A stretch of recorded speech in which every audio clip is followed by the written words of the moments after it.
Nita, alias le baron d'Angro, était en train de discuter avec Xenia, d'arriver aux dernières discussions de leur arrangement, avec Engram caché derrière une tapisserie. Nita était au bas de l'escalier à vis, en train d'écouter à la porte, en essayant de surprendre les conversations pour voir si ses amis avaient des problèmes. Et en haut de l'escalier, dans ce long couloir menant à l'entrée chez le vampire, il y avait Trankin qui voulait observer le long couloir qu'il avait trouvé. Quant à Elerion, lui, il était en train de faire son récital de cantique à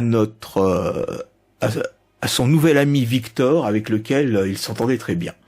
Donc j'avais proposé de commencer par Elerion et Victor. Voilà. Donc Elerion, après avoir fait son petit récital, avait marqué un temps de pause, un peu fatigué, la voix un peu éraillée. Il n'a plus l'habitude de chanter aussi longtemps, mais Victor l'encourage. Bravo Elerion, votre voix est magnifique. Certes, je ne suis pas. Victor, c'est très flatteur. Je ne suis pas très branché quantique, mais voilà, je note quand même une certaine pratique de cet art. Si vous le permettez, je pourrais vous chanter moi-même quelques morceaux. Je n'ai certes pas votre voix, mais... Bien écoutez, j'en serais particulièrement ravi. Ce cher Victor va sous son cercueil, il tire un luth et il commence à gratter quelques accords en déclamant quelques poésies probablement de son cru, mais voilà, l'ensemble n'est pas très convaincant.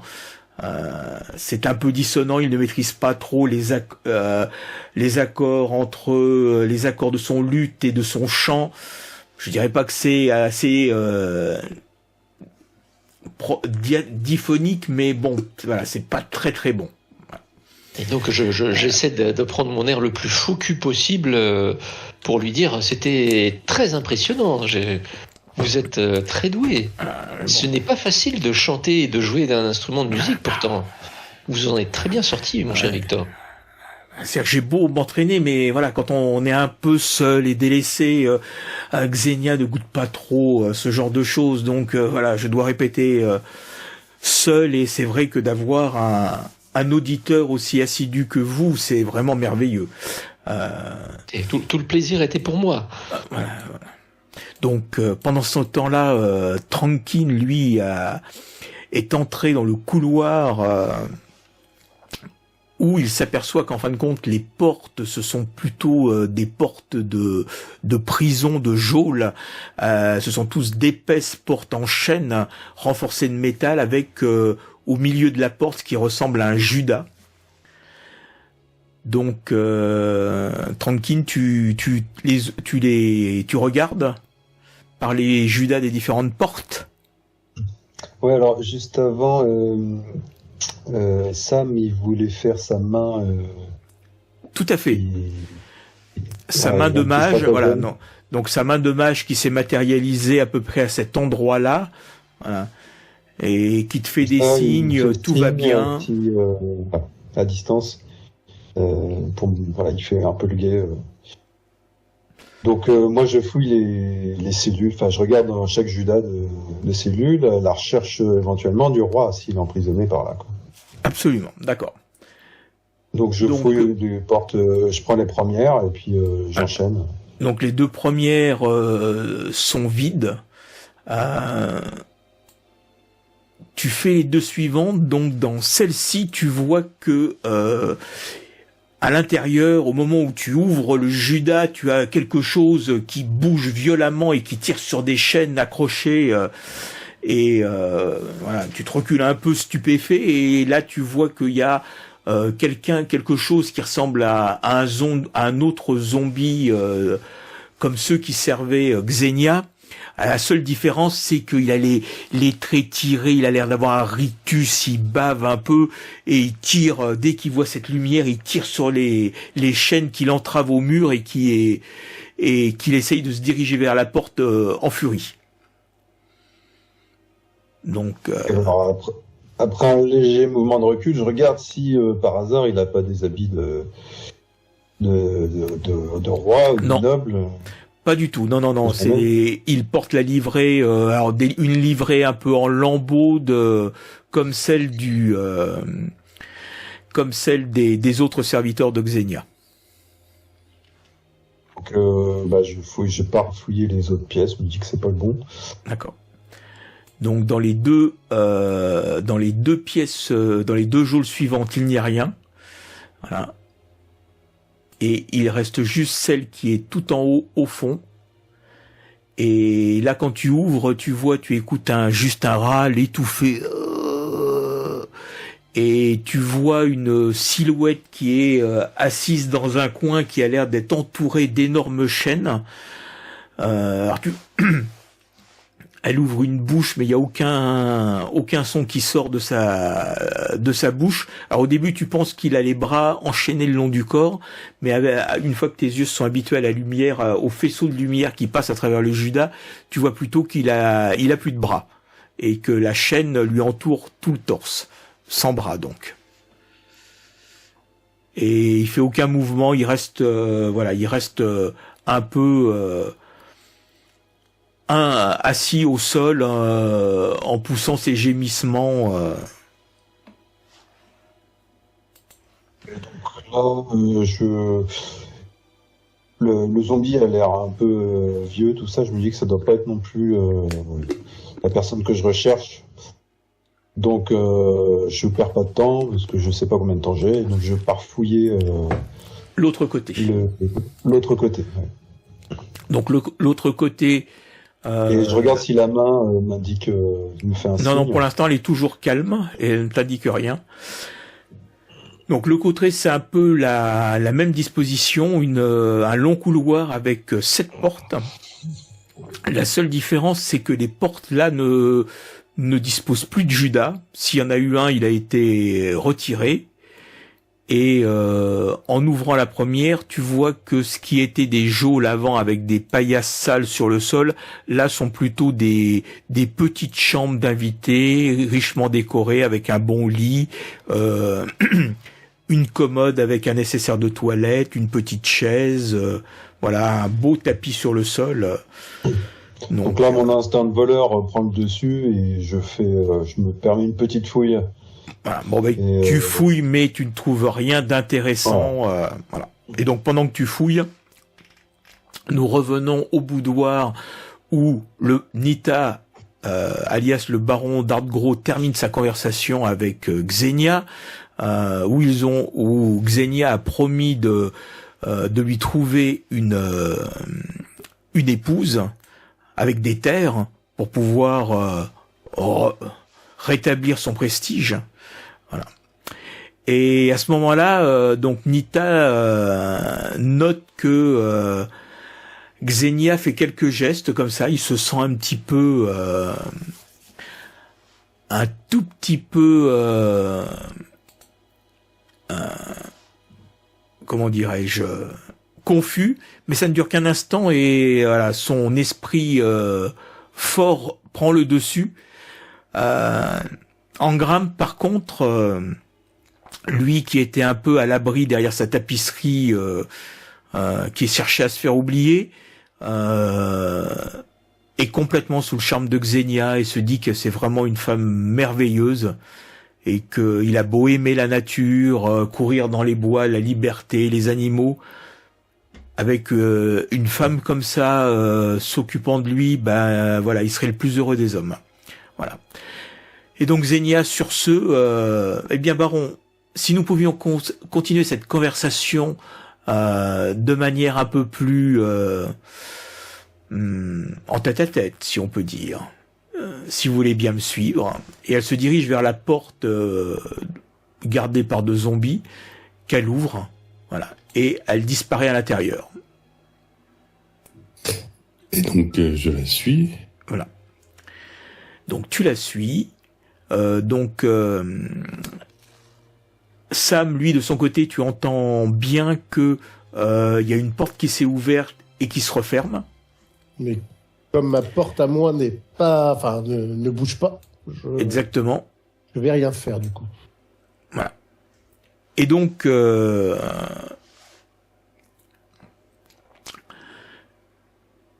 Nita, tu te retrouves dans la chambre de Xenia. Alors une magnifique chambre avec un magnifique lit à baldaquin, un tapis avec une peau de hibou moelleuse avec des plumes magnifiques.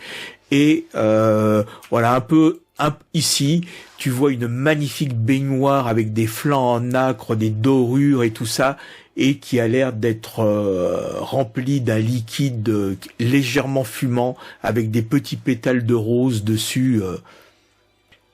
Elle te tend les bras. Et donc, en entrant dans cette pièce en plus, tu notes qu'à ce moment-là, que sur le lit,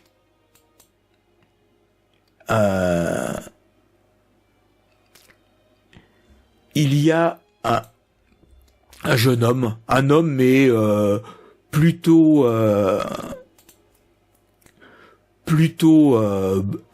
beau de ce que tu peux en juger, qui a la tête posée sur un oreiller circulaire et qui a sa chemise remontée jusqu'aux épaules et il a les fesses un peu relevées et qui te paraissent bien rouges comme si elles avaient été frappées longuement. Et il a l'air plus ou moins inconscient, en train de dormir. Et donc en voyant ce tableau, ce qui t'étonne, c'est qu'effectivement le visage de cet homme qui a la tête posée sur le côté et qui regarde vers le mur, sur cet oreiller rond, tu te dis qu'il ressemble quand même sacrément au visage qu'on voit sur les pièces de monnaie que t'as donné le grand chambellan. Bon, tu vas pas en sortir une de ta poche, mais quand même, ça ressemble.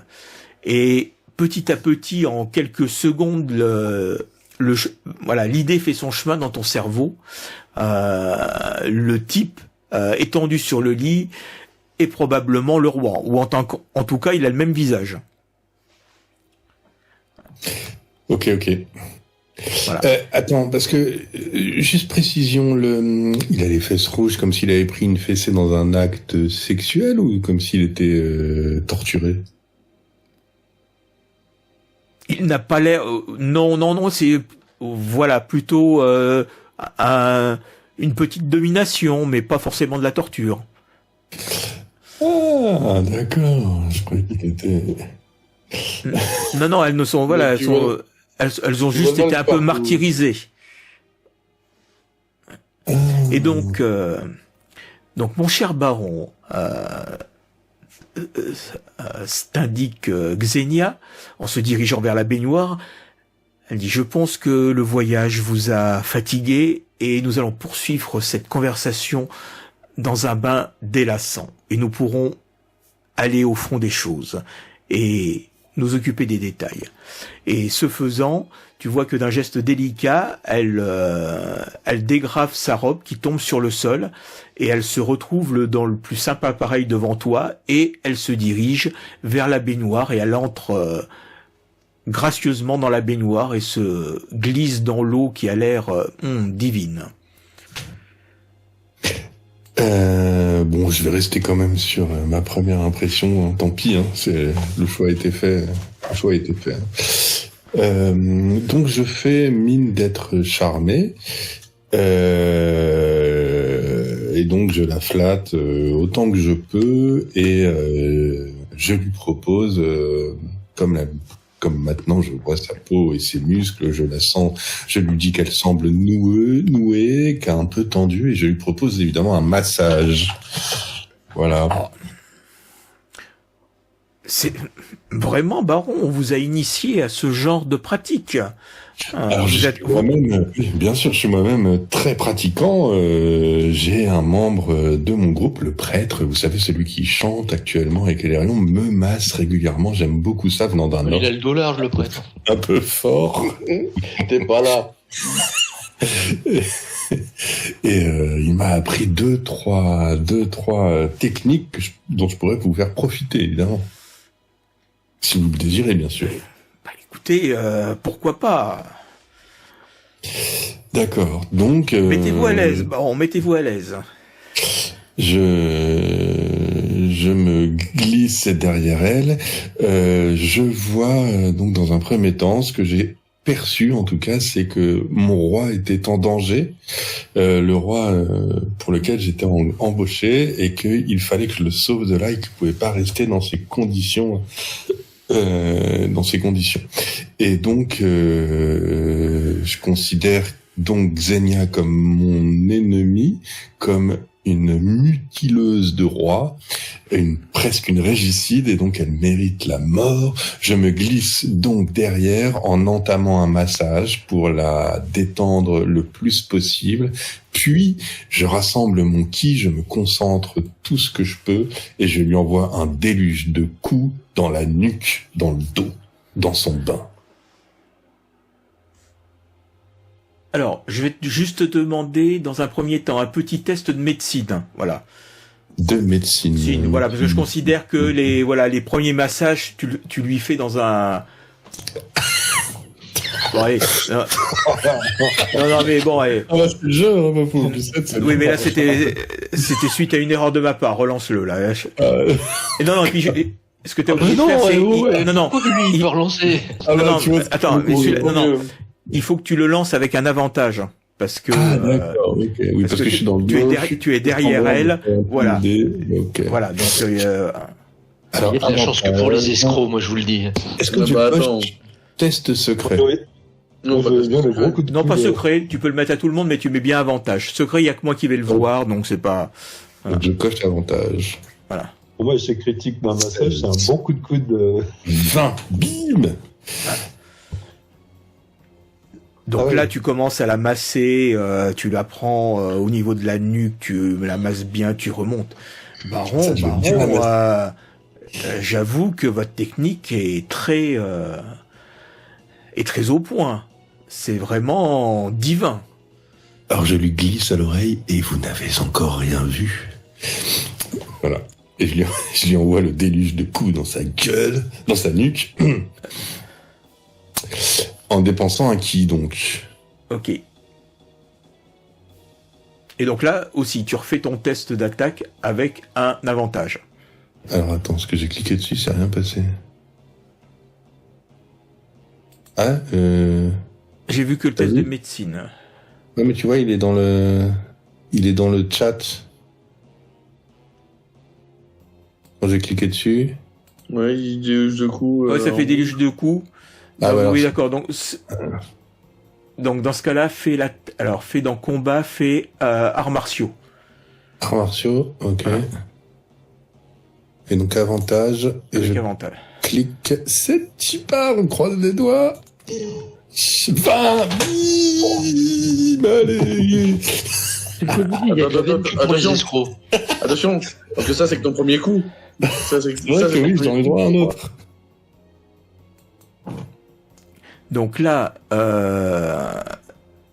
oui. Par contre, tu as pas fait le test de dégâts.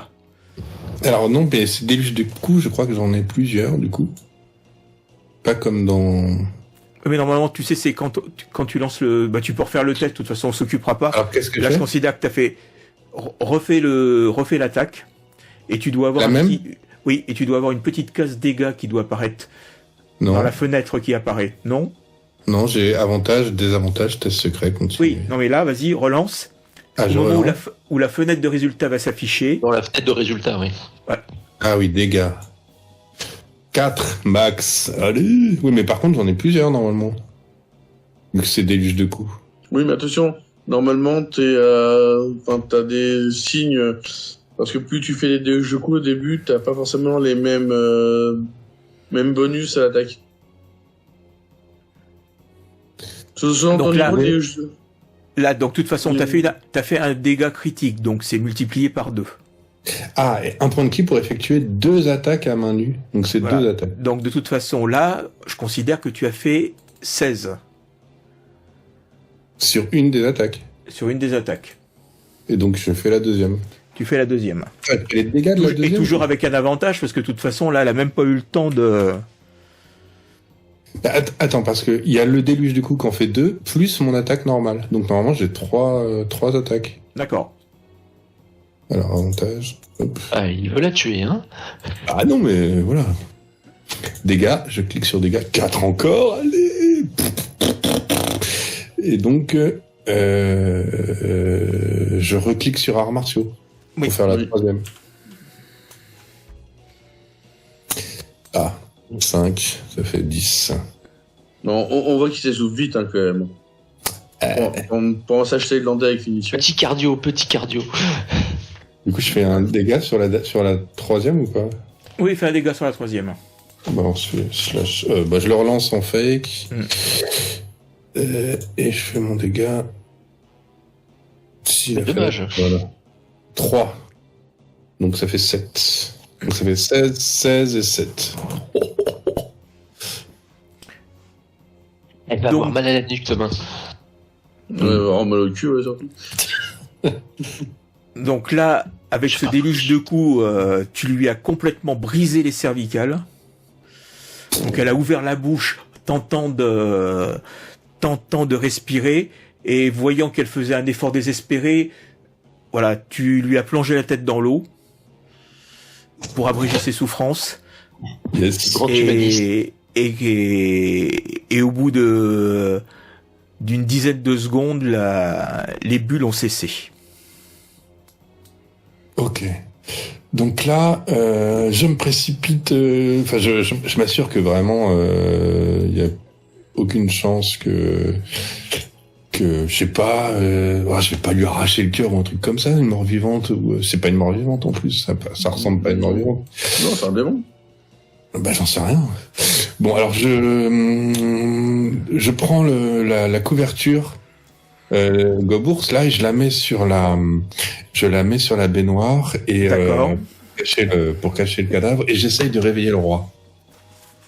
Gentiment, hein, je lui tapote la joue, je lui dis monsieur réveillez-vous, monsieur réveillez-vous.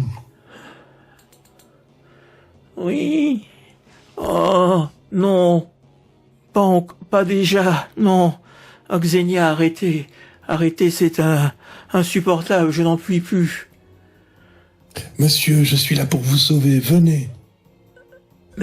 Mais qui êtes-vous? Je suis un envoyé de comment il s'appelle notre mandataire, je m'en rappelle plus. Mince. Ah oui, moi non plus. Mes entrées, j'ai quoi dans Chambellan. Ah, le chambellan, je suis un envoyé du chambellan.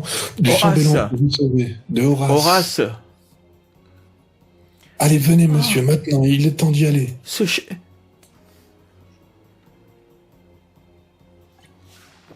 Mais elle est où? Oh, On rentre, je vous c'est ramène tellement à la maison. confus. Je vous ramène à la maison. Donc, Habillez-vous. Donc j'essaie de fouiller la pièce parce qu'il y a des habits. bah, il n'y a pas d'habit. Non, il n'y a pas d'habit. Ah. Eh bien, je lui donne les miens. Il est en chemise, là, hein, donc... donc ça va. Il est pas, ouais. Il a une chemise de nuit, une longue chemise qui lui cache, qui lui descend jusqu'à mi-cuisse. D'accord, donc il est... Mais voilà, il a l'air d'être très faible et il faut le soutenir. D'accord. Remettez-vous un petit peu, j'arrive. Donc là, je vais essayer de regarder par le trou de la serrure ou quelque chose, voir ce qui se passe dans la pièce là où il y a les zombies et où il y a Engram. Donc Engram, toi, dans la pièce, tu sens que le charme s'est dissipé. Tu commences à derrière la tapisserie, tu te dis mais Ok. tu regardes, Je suis un peu vénère. il est où Nita? Merde, ils sont plus là. Bah oui. Et là, il sait pas là où il arrive. De toute façon, dès que je vois ça, je sors l'arc et je mets une flèche. Hein. Ah bon? Attends, c'est bon, comme tu veux. c'est toi qui veux. Non, je... Bon. Moi, si je vois que rien n'a bougé, en tout cas, j'entrouvre la porte et je dis Oui. Engram, Xenia vous demande. Veuillez venir, s'il vous plaît. Il me fait pas un clin d'œil, quelque chose, machin? Je me montre même pas, hein, c'est juste une voix. Ouais. Qu'est-ce qu'elle me veut? Vous verrez. Bon. Les zombies, ils bougent pas, ils sont pas effacés, par terre ni quoi que ce soit. Non, ils non, bougent ils sont toujours, ils ont pas bougé. Bon, bah j'avance en me méfiant dès qu'il y en a un qui bouge. Sam, toi, tu as entendu des éclats de voix. Ok.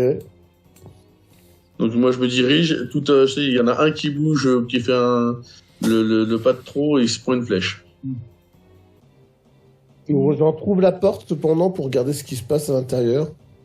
J'entends des éclats de voix. Bah, tu vois, au moment où tu ouvres la porte, tu vois Engram qui disparaît dans la porte, derrière la porte sur ta gauche. Quand j'ouvre la porte, les zombies font rien? Non, parce que je considère que tu l'entrouves juste. Ouais, d'accord. Ok, voilà. ok. Bon, bah pour l'instant, ok. Bah, Donc je Engram laisse ouvrir la porte pour avoir un peu plus de. D'accord. Engram, toi, tu te trouves avec Nita. Avec Nita à poil. Non, non, non, il est habillé. Non, il s'était pas déshabillé. Après, c'était... Et il a pas donné ses habits au roi, donc. Enfin, du Ça moins le au roi type, à poil. au type en chemise qui est. Voilà, que Nita soutient à moitié.